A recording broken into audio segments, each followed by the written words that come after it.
बिहार में शिक्षक बहाली को लेकर लंबे समय से जो कयास लगाए जा रहे थे और जो प्रोसेस चल रहे थे, उसके मुताबिक अभी नोटिफिकेशन अधिसूचना जारी हो गई है, जिसके मुताबिक बीपीएससी द्वारा एग्ज़ाम कंडक्ट किए जाएंगे।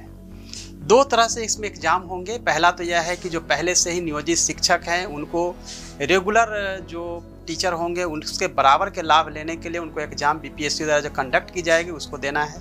दूसरे वो हैं जो 7th फेज की वेट कर रहे थे और उनको बीपीएससी एग्ज़ाम अब देनी है, तो 7th फेज या आगे के जो भी अभी सीसेट पास किए हैं, टेट पास किए हैं, उन्हें एग्ज़ाम देना है। तो अब बीपीएससी एग्ज़ाम जो होगी उसमें आप लोगों को शामिल होना है। तो उसमें सिलेबस क्या होगा, एग्ज़ाम के पैटर्न क्या होंगे, बहुत सारे कन्फ्यूजन है, चूँकि बीपीएससी को अभी सिलेबस बनाना है। जो प्रिलिमिनरी जो डिस्कशन पहले भी होता रहा है उसके मुताबिक अगर देखेंगे तो प्रधान शिक्षक की परीक्षा बीपीएससी द्वारा ली गई थी, जिसमें कि जीएस और टीचिंग एप्टीट्यूड को रखा गया था। वैसे भी अगर कोई टीचर बनते हैं जो सुपर टेट एग्ज़ाम यूपी में भी होती है, उसके मुताबिक अगर हम देखेंगे कि हमारे पास जो समय है उसके मुताबिक हमें क्या करना चाहिए, किस तरह से प्रिपरेशन करना चाहिए, तो बीपीएससी को अभी सिलेबस तैयार करना है और किस तरह के क्वेश्चंस होंगे यह भी आप लोगों को देखना होगा। लेकिन जो मेरा अनुमान है उसके मुताबिक मैं आप लोगों को बताने जा रहा हूँ कि क्या पूछा जाएगा और क्या होना चाहिए। उससे पहले यह जरूरी है कि बीपीएससी द्वारा एग्ज़ाम होगी उसको लेके बहुत सारे आप लोग चिंतित हैं कि क्वेश्चन टफ होगा। जब बीपीएससी एग्ज़ाम दे रहे हैं तो क्यों नहीं हम सिविल सर्विस बीपीएससी वाला एग्ज़ाम जो है वो क्यों ना दें। एक्चुअली क्या होता है, जब क्वेश्चन टफ होता है तो उसके जो कट ऑफ है वो नीचे हो जाते हैं, जब क्वेश्चन ईजी होता है तो कट ऑफ ऊपर हो जाता है। जो भी टेट पास हैं, बीएड किए हुए, डीएलएड किए हुए, उन्हीं को एग्ज़ाम देना है। तो उसके हिसाब से देखेंगे तो एक सीमा खींची हुई है, उसी के अंदर के जो स्टूडेंट हैं उन्हीं को एग्ज़ाम देना है। तो उसके हिसाब से देखेंगे तो एग्ज़ाम ज़्यादा टफ होने की पॉसिबिलिटी तो नहीं रहती है।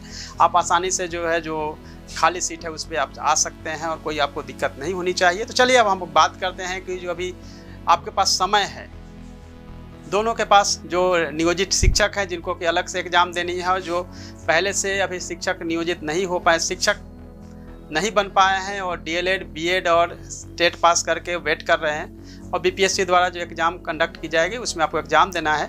तो जो प्रधान शिक्षक परीक्षा हुई थी उसके मुताबिक और जो सुपर टेट एग्ज़ाम जो यूपी द्वारा ली जाती है उसके मुताबिक देखा जाए तो दो भागों में बांटा जा सकता है। एक तो है कि जीएस का पोर्शन और दूसरा है टीचिंग एप्टीट्यूड का। ये मैं दोनों के लिए बता रहा हूँ। अब आपके मन में होगा कि जो पहले से नियोजित शिक्षक हैं वो और जो अभी खाली पद हैं जिसके अगेंस्ट में आप लोग एग्ज़ाम देने वाले हैं, उन दोनों में अंतर यह है कि दोनों के एग्ज़ाम अलग होने की संभावना है, क्योंकि एक साथ अगर एग्ज़ाम होता है तो दोनों को अलग अलग करना मुश्किल होगा, मेरिट निकालना मुश्किल होगा। बेहतर यही होगा कि अलग अलग, पॉसिबिलिटी यही है कि अलग अलग होगा और दोनों के एग्ज़ाम्स के पैटर्न लगभग सेम होंगे। तो पैटर्न की बात कर लेते हैं। पहले तो कि जीएस जो है वो पूछा जाएगा और लगभग हो सकता है 75 मार्क्स के हो, और दूसरे जो है टीचिंग एप्टीट्यूड, क्योंकि आप लोगों ने बीएड और डीएलएड किया है तो वो भी आप लोगों को पढ़ना है और पढ़ा हुआ है ऑलरेडी। और जीएस के जो पोर्शंस हैं वो हम देखते हैं कि डीएस में क्या क्या पूछा जाएगा। जीएस में जो पूछे जाएंगे उसमें सबसे अधिक क्वेश्चन जो आने की पॉसिबिलिटी है वो है साइंस का। दूसरा है भारतीय राष्ट्रीय आंदोलन तथा बिहार का योगदान। तीसरा है ज्योग्राफी, जिसमें कि इंडिया और वर्ल्ड दोनों के ही ज्योग्राफी से क्वेश्चन होंगे। चौथा है भारतीय राज्य व्यवस्था। पाँचवा है अर्थव्यवस्था। छठा है विज्ञान एवं प्रौद्योगिकी। सातवां है समसामयिकी करंट अफेयर्स।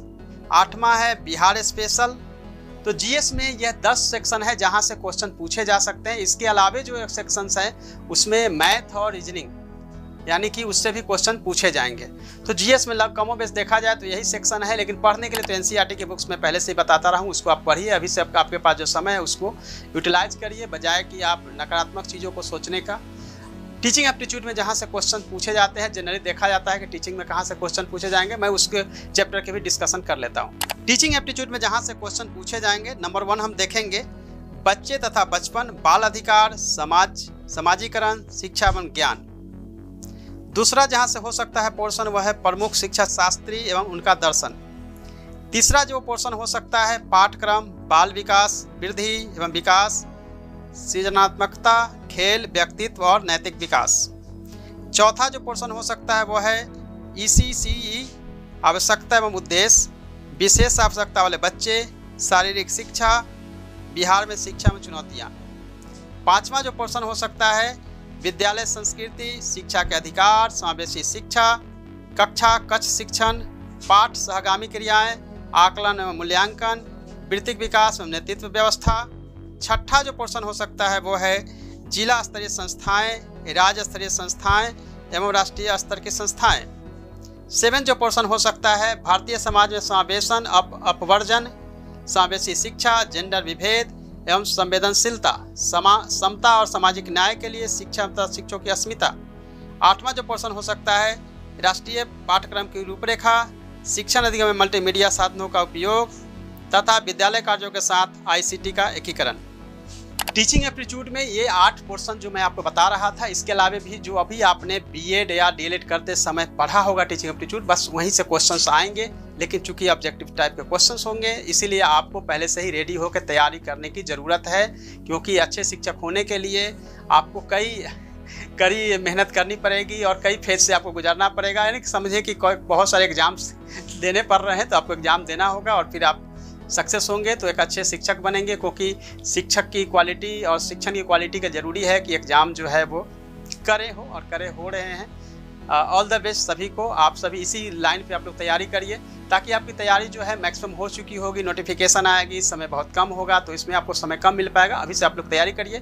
ये जो वीडियो बना रहा हूँ इसलिए क्योंकि आपने लोगों ने इतने सारे कॉल्स किए, मैसेज कर रहे हैं कि क्या पूछा जाएगा, कहाँ से। मैंने एक अनुमान के आधार पर आपको बताया है, ऑफिशियली मैं कुछ भी आपको नहीं बता रहा हूँ, इस बात का आप लोग ध्यान रखेंगे। अनऑफिशियली है, ऑफिशियली जब आएगी तो मैं आपको बताऊँगा। धन्यवाद, थैंक यू सो मच।